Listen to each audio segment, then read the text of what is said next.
कोई बहुत बड़ा मुद्दा नहीं है। सांसद और मंत्री होने के बाद भी चिराग पासवान इस बार विधानसभा चुनाव में उतर रहे हैं, किस तरीके से? मुझे नहीं पता उतर रहे कि नहीं उतर रहे, लेकिन एक बात बड़ा स्पष्ट है, जिस पार्टी को जो सीट मिले वो उस पार्टी से कौन लड़ेगा, उस पार्टी का डिसीजन है, उसमें मुझे क्या कमेंट। मोदी जी ने कहा था कि चिराग पासवान जो है मेरे हनुमान है, तो वो हनुमान का जब रोल है विधानसभा के टाइम में पिछली बार हमने देखा कि चिराग पासवान ने वो निभाया था।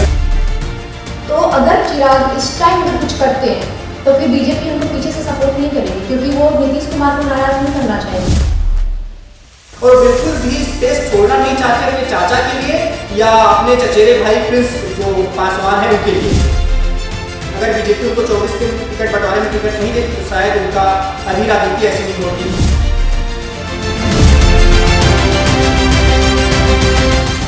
नमस्कार, प्रणाम। न्यूज इंडिया 24x7 में आपका स्वागत है। बिहार में चुनाव के कर भौकाल।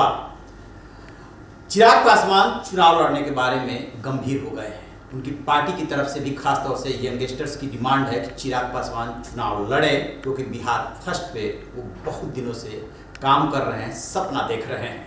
लेकिन जैसे ही चिराग पासवान के चुनाव लड़ने की बात चलती है, जेडीयू के पेट में दर्द होने लगता। वो कहते हैं कि गठबंधन में जिसको जितनी सीटें मिलेगी वो चुनाव लड़ सकता है, उस पार्टी का अधिकार है कि कौन कहां से चुनाव लड़ेगा। लेकिन आपने उनके चेहरे का एक्सप्रेशन देखा होगा, दिक्कत है, क्योंकि पिछली बार यानी कि 2020 के चुनाव में 130 सीटों पे चिराग पासवान की पार्टी चुनाव लड़ी थी। ये बात अलग है कि सिर्फ एक सीट जीत पाई थी। इस बार तैयारी कुछ दूसरी है। क्या क्या संभावनाएं हैं, क्या हो सकता है उनके चुनाव लड़ने से, क्यों जेडीयू परेशान है, बीजेपी क्या चाहते हैं, इसी पर चर्चा करेंगे। सबसे पहले वैभव से जानना चाहेंगे, क्या लग रहा है वैभव, ये सब क्या हो रहा है? सर, चिराग पासवान अब अपने पिता की जो विरासत है उसको तो हासिल कर ही चुके हैं। मुझे लगता है वो उस विरासत से आगे बढ़ना चाहते हैं। चिराग पासवान के पिता रामविलास पासवान अधिकतर समय उन्होंने केंद्र की राजनीति की। केंद्र में तो चिराग पासवान स्थापित हो चुके हैं, इस समय वो केंद्रीय मंत्री हैं। लेकिन वो चाहते हैं कि वो बिहार लौटें और अभी युवा हैं और वो बिहार में भविष्य की राजनीति करना चाहते हैं। और उनके समर्थकों की माने तो कहीं ना कहीं चिराग के मन में है कि भविष्य में वो कभी बिहार के मुख्यमंत्री बने। तो उनका ये लक्ष्य है, इस वजह से वो बिहार लौट रहे हैं या बिहार का विधानसभा चुनाव लड़ना चाहते हैं। और दूसरा, अगर वो बिहार का चुनाव लड़ते हैं सर, तो सिर्फ चिराग पासवान के चुनाव लड़ने भर से ही एलजेपी डिमांड ज्यादा बढ़ाएगी अपनी टिकट की। और अगर एनडीए में टिकट बंटवारे से वो खुश न हुई और पिछली बार की तरह अलग लड़ने का फैसला करती है और कहीं सिर्फ जेडीयू के खिलाफ ही उम्मीदवार खड़े करती है, फिर तो नीतीश कुमार और संजय झा की परेशानी बढ़ना तय है। क्या लग रहा है नितिन, क्यों ऐसे, मतलब जेडीयू को क्यों दिक्कत होने लगती है? क्या वाकई में बीजेपी और चिराग पासवान के बीच में कुछ ऐसी अंडरस्टैंडिंग है कि नीतीश और उनकी पार्टी को कमजोर किया जाए क्या, और उसको क्यों बुरा लगने लगता है? देखिए सर, बीजेपी ऑलमोस्ट अगर देखा जाए तो बहुत सालों से लगातार बिहार में काम कर रही है कि उनका मुख्यमंत्री बिहार में हो। उसको लेकर कोई बिहार में अगर देखा जाए तो जो बीजेपी का जो नेता है वो कोई उभर के नहीं आया। उस तरीके से मौके बहुत दिए बीजेपी ने कि उनके जो लीडर है वो फ्रंट पे जाएं, लेकिन जो फीडबैक करना चाहिए बीजेपी लीडर का वो नहीं आया। अगर एनडीए की बात करें तो चिराग पासवान भी उसका हिस्सा है। मोदी जी ने कहा था कि चिराग पासवान जो है मेरे हनुमान है, तो वो हनुमान का जब रोल है विधानसभा के टाइम में भी पिछली बार हमने देखा कि चिराग पासवान ने वो निभाया था। अगर इस बात की बात करें तो चिराग पासवान ने क्लियर कर दिया है कि वो चुनाव लड़ेंगे और विधानसभा चुनाव में मोदी को लेकर जो उन्होंने कहा है कि वो मोदी के साथ और नीतीश कुमार के साथ ही चुनाव लड़ेंगे। अगर आपने कहा कि फायदा किसको होगा, अगर फायदे की बात करें तो चिराग पासवान के जो वोटर हैं वो दलित हैं, और दलित जो वोटर है अगर दूसरी तरफ देखा जाए तो लालू की जो फैमिली है वो भी दलित वोट पर ज्यादा अच्छा खासा उनका फोकस है। तो इस बार अगर महागठबंधन में चुनाव होता है तो मुझे लगता है इसका जो नुकसान होगा वो आरएलडी को होगा, फायदा महागठबंधन को होगा। लेकिन जेडीयू क्यों डर रही है, इसके पीछे का रीजन ये है कि ऑलरेडी चिराग पासवान जब भी विधानसभा के चुनाव आते हैं तो वो अलर्ट मोड पे आ जाते हैं, बयानबाजी ज्यादा करने लगते हैं, सीट को जो बंटवारा है उसको लेकर ज्यादा मतलब नजर आते हैं कि ज्यादा सीट मिले। तो जो जेडीयू का डर है वो केवल यही है कि सीट की शेयरिंग ज्यादा ना करें और जो पार्टी का मत है वो अपनी ओर लेके आए। मतलब उनको ज्यादा सीटें नहीं मिलनी चाहिए चुनाव लड़ने। जेडीयू का यही डर है कि अगर उनको जो सीट है जो पिछले जो लगातार चिराग पासवान करते हुए आ रहे हैं वही अब इस वाले चुनाव में भी करेंगे कि उनको सीट जो है ज्यादा मिले, नहीं मिलेगा तो चिराग पासवान वही चीज करेंगे जो पिछली बार उन्होंने जेडीयू का नुकसान किया है। क्या लग रहा है, एक म्यान में दो तलवार नहीं जा सकती? और नीतीश कुमार तो मुख्यमंत्री के दावेदार हैं ही, एकदम साफ साफ बीजेपी भी कह चुकी है उन्हीं के नेतृत्व में चुनाव लड़ा जाएगा। और इधर चिराग पासवान को लेकर के युवाओं में गजब का क्रेज है। तो कहीं ऐसा तो नहीं है कि चिराग पासवान अब की बार भी यदि उनके मन मुताबिक सीटें नहीं मिली तो अलग होकर चुनाव लड़ लें? सर, अगर इस बार वो अलग होकर के चुनाव लड़ते हैं तो ज़्यादा फायदा नहीं होगा, चिराग को नुकसान होगा। क्योंकि मुझे उस 2020 के चुनाव में परिस्थिति अलग थी, अभी परिस्थिति अलग है। केंद्र में बीजेपी बहुमत में तो है नहीं, तो उनको तो जदयू चाहिए ही। वो अभी वो नहीं चाहिए कि नीतीश कुमार नाराज हो। तो अगर चिराग इस टाइम अगर कुछ करते हैं तो फिर बीजेपी उनको पीछे से सपोर्ट नहीं करेगी, क्योंकि वो नीतीश कुमार को नाराज नहीं करना चाहेगी। तो चिराग पासवान 29 जून को नीतीश कुमार का जो होम डिस्ट्रिक्ट है राजगीर में एक बहुजन समागम करने जा रहे हैं और उसमें 2 लाख लोगों की भीड़ जुटाने का कार्यक्रम है। तो आखिरकार वो नीतीश कुमार के घर में ही जाकर के क्यों कर रहे हैं?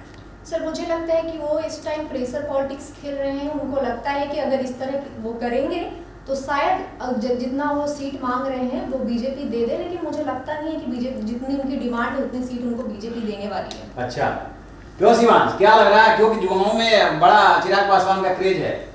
जी, युवाओं में भी बहुत ज़्यादा क्रेज है। और हम बात करें बिहार की और उनके नारे की, तो बिहार फर्स्ट और बिहारी फर्स्ट हमेशा से वो नारे लगाते आए हैं। और पिछले कुछ टाइम के चिराग पासवान के बयान देखे हैं तो वो चाहते हैं कि बिहार में उनको ज़्यादा सीट मिले लड़ने के लिए।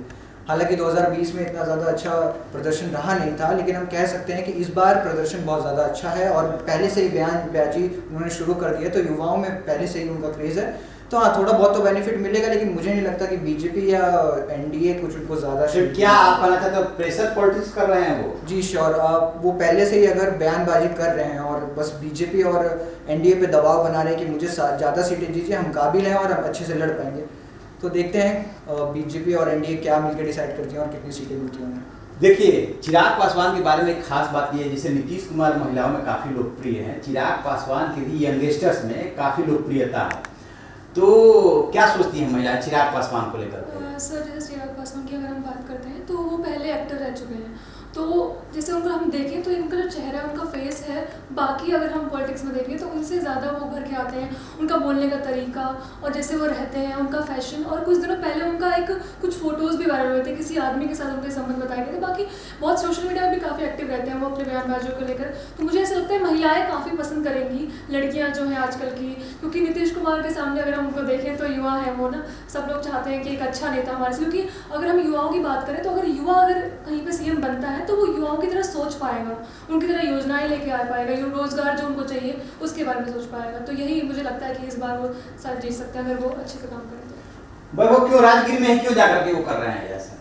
सर, चिराग पासवान अभी जो भी उनके फैसले हैं वो फैसले हमें समझने के लिए पिछले 5 सालों की राजनीति को हमें देखना पड़ेगा। 2020 में विधानसभा चुनाव से ठीक पहले ही, कुछ दिनों पहले ही, महीनों पहले ही रामविलास पासवान का निधन हो जाता है। उसके बाद फिर एलजेपी अकेले चुनाव लड़ती है विधानसभा का, सिर्फ एक सीट जीत पाती है और उसके बाद एलजेपी में हो जाती है टूट। चाचा पशुपति पारस सभी सांसदों को लेकर चिराग को छोड़ के अलग चले जाते हैं और केंद्र की जो नरेंद्र मोदी सरकार होती है उस वक्त की वो भी पशुपति पारस का ही समर्थन करती है और उनको केंद्र का मंत्री बना देती है।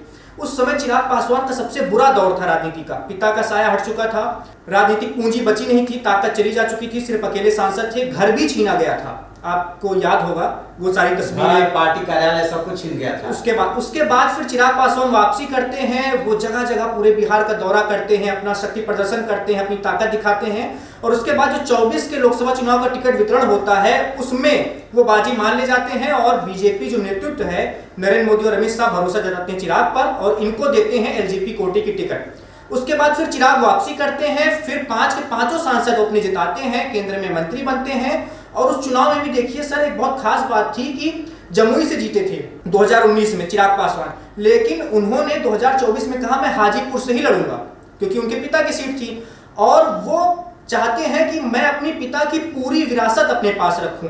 मतलब मैं जहां का हूं, मेरे पिता जहां के थे वो पूरी राजनीति मेरी हो, उसमें वो बंटवारा नहीं चाहती और बिल्कुल भी स्पेस छोड़ना नहीं चाहते अपने चाचा के लिए या अपने चचेरे भाई प्रिंस जो पासवान है उनके लिए। तो चिराग पासवान की ये रणनीति हो सकती है जो आप कह रहे हैं कि वहां राजगीर से ही क्यों। और दूसरा सर, चिराग पासवान की एक कमी जो मुझे नजर आती है वो पूरी तरह बीजेपी पर निर्भर है। अगर बीजेपी उनको 24 के टिकट बंटवारे में टिकट नहीं देती तो शायद उनका अभी राजनीति ऐसी नहीं होती। तो बीजेपी की अगर ये रणनीति होगी कि चिराग के जरिए इस बार भी जेडीयू को कमजोर किया जाए, तो उस रणनीति के आधार पर अगर चिराग बढ़ रहे होंगे तो निश्चित तौर पर जेडीयू को कमजोर किया कर सकती है बीजेपी इस बार भी। और अगर चिराग एनडीए में रहते हैं या एनडीए से बाहर लड़ते हैं, दोनों स्थिति में जेडीयू को नुकसान होगा। कैसे सर? क्योंकि अगर वो बाहर से लड़ेंगे तो संभवतः वो अपने ज्यादा मजबूत उम्मीदवार जेडीयू के खिलाफ ही उतारें पिछली बार की तरह। अगर वो अंदर रहते हैं तो बीजेपी इस बार दबाव बनाएगी कि एलजेपी को ज्यादा सीटें दें। बीजेपी ऐसी कोशिश करेगी, जेडीयू से कहेगी, और ऐसी स्थिति न बन जाए कि विधानसभा चुनाव के बाद बीजेपी का प्रदर्शन काफी अच्छा हो, जैसे महाराष्ट्र में हमने देखा है कि उनका स्ट्राइक रेट बहुत अच्छा था, और जेडीयू का प्रदर्शन का स्ट्राइक रेट उतना अच्छा ना हो और इधर से कुछ अच्छी सीटें जीत ली जाए चिराग की पार्टी। और ऐसी स्थिति न बन जाए कि बीजेपी और चिराग और 2-3 छोटे दलों को मिला के बीजेपी कहीं गठबंधन की स्थिति में, सरकार बनने की स्थिति में ना जाए और जेडीयू की उस समय की वो उतनी हैसियत ना बचे। जैसे अभी हम महाराष्ट्र में देखें तो अभी एकनाथ शिंदे और अजित पवार की उतनी ज़्यादा मजबूत स्थिति नहीं है, क्योंकि बीजेपी को उनको ज़्यादा जरूरत ही नहीं है। 10-12 विधायक चाहिए सरकार बनाने के लिए, वो तो उनको वैसे ही मिल जाएंगे। तो वैसी स्थिति बीजेपी पैदा कर सकती है और जेडीयू का सबसे बड़ा डर मुझे लगता है यही है। लेकिन नितिन, इस बार के और 2020 के चुनाव में जो अंतर है कि बीजेपी ने तब तो ऐसा कर लिया था कि चिराग पासवान चले गए, चुनाव लड़ लिए, जेडीयू को नुकसान पहुंचा दिए। इस बार ऐसा होता हुआ इसलिए नहीं दिख रहा है क्योंकि जेडीयू को नाराज नहीं करना चाहती है बीजेपी। खास तौर से जो संजय झा हैं उनके बारे में कहा जाता है कि ये दूसरी बार जब बीजेपी के साथ आए हैं तो उनका बैकग्राउंड बीजेपी का ही रहा है, तो उनकी वजह से ये समझौता हुआ। तो बार बार तो राजनीति में एक ही दांव चलता नहीं है। तो इस बार क्या लगता है कि लड़ेंगे गठबंधन में ही और ज्यादा से ज्यादा सीटें चाहेंगे, जबकि जेडीयू कह रही है कि हमें बीजेपी से भी ज्यादा सीटें चाहिए। ठीक है, पहले आपने कहा कि जेडीयू नाराज होगी कि नहीं होगी और चिराग पासवान एनडीए में रहेंगे कि नहीं। ये तय है कि चिराग पासवान इस बार अगर अच्छे पॉलिटिकल नॉलेज रखते होंगे तो एनडीए में रहेंगे, क्योंकि इससे पहले का जो चुनाव हुआ था तो आपने देखा होगा कि चिराग पासवान एकदम दूर चले गए थे। उनके जो चाचा का दखल एनडीए में बहुत ज़्यादा हो गया था, इनको कोई नहीं पूछा था। लेकिन बीजेपी इन्हें कमबैक करके लाई और दोबारा से चिराग पासवान एक फेस की तरह काम किया उन्होंने, और बिहार में उन्होंने अच्छा काम भी किया। लेकिन जब तक उनके चाचा एनडीए में थे, चिराग पासवान कहीं दूर दूर तक कहीं कुछ नहीं दिख रहे थे। लेकिन क्या नाम है, मोदी जी ने चिराग पासवान को दोबारा कमबैक करवाया। उसके बाद अगर आपने नाराजगी वाली बात, पिछले चुनाव में हमने देखा कि ज्यादा जो नुकसान हुआ वो जेडीयू को हुआ, नंबर 1 की पार्टी जो थी बीजेपी थी। लेकिन इस बार मुझे लगता है कि जो पीके है वो भी कहीं ना कहीं इस काम में लगे हुए हैं। जो काम जेडीयू का नुकसान चिराग पासवान ने किया था, वो काम इस बार के चुनाव में प्रशांत किशोर जो है बीजेपी का कर सकते हैं। ये जो चीज है बीजेपी भी देख रही है कि जो आने वाले जो युवा पीढ़ी है किस तरीके से चुनाव प्रचार कर रहे हैं, उसको भी देख रहे कि आने वाले समय में क्या होगा, ये जब तय किया जाएगा। अभी के नाम ये थोड़ा मुश्किल है। लेकिन पूजा क्या लग रहा है कि इस बार गठबंधन में ही चुनाव लड़ेंगे, क्योंकि राजनीति में एक ही दांव बार बार नहीं चलता है। ज्यादा से ज्यादा सीटों के लिए बार्गेनिंग करेंगे और उसी लिए के लिए जो है इतनी भीड़ जुटाने की कोशिश कर रहे हैं। बिहार का बार बार दौरा कर रहे हैं। अभी तो फिलहाल वो केंद्रीय मंत्री हैं, तो जाएंगे तो उनके राजनीति के लिहाज से और करियर के लिहाज से बिल्कुल ठीक नहीं है। तो गठबंधन में रह करके क्या लगता है कितनी सीटें ले सकते हैं कि हमें इतनी सीटों पे चुनाव लड़ना है? सर वैसे तो वो डिमांड कर रहे हैं 40 से 45 तक, लेकिन बीजेपी तो इतनी सीट देने वाली है नहीं। लेकिन चिराग के साथ ऐसा है ना कि अगर बीजेपी इनको सपोर्ट नहीं करती तो फिर तो कुछ नहीं है। लोग इनको इस तरह से सपोर्ट नहीं करेंगे। इनका वोट का आधार इतना ज्यादा नहीं है जैसे आरजेडी का है, वैसा तो इनका कोई कुनवा इन्होंने बनाया नहीं अपना, तो इनको इतना वोट मिलने वाला है नहीं। बीजेपी को नाराज तो नहीं कर सकते, तो बीजेपी को नाराज करेंगे नहीं। ये महागठबंधन की तरफ भी नहीं जा सकते हैं क्योंकि तेजस्वी वहाँ पे ऑलरेडी है। उनको वहाँ पे जाएंगे तो ये नंबर 2 बन करके ही रहेंगे। ये अगर ये देख रहे हैं कि मुझे सीएम बनना है, तो अभी तो ऐसा भी नहीं दिख रहा कि सीएम बन सकते। हाँ, ये हो सकता है कि बाद में अगर इनका एनडीए के अंदर में बीजेपी से ये बातचीत हुई हो कि बाद में इनको प्रोजेक्ट किया जाए सीएम के तौर पे, तो वो अलग चीज है। लेकिन अभी इनको बाहर जाकर के लड़ना इनके लिए सही नहीं रहेगा। बाहर जाकर के चिराग के लिए लड़ना सही नहीं रहेगा। वो ऐसा काम करेंगे भी नहीं, क्योंकि अभी वो राजनीति के मुख्य केंद्र बिंदु में है, केंद्रीय मंत्री हैं, लिहाजा वो जोखिम इस बार वो लेने वाले नहीं हैं।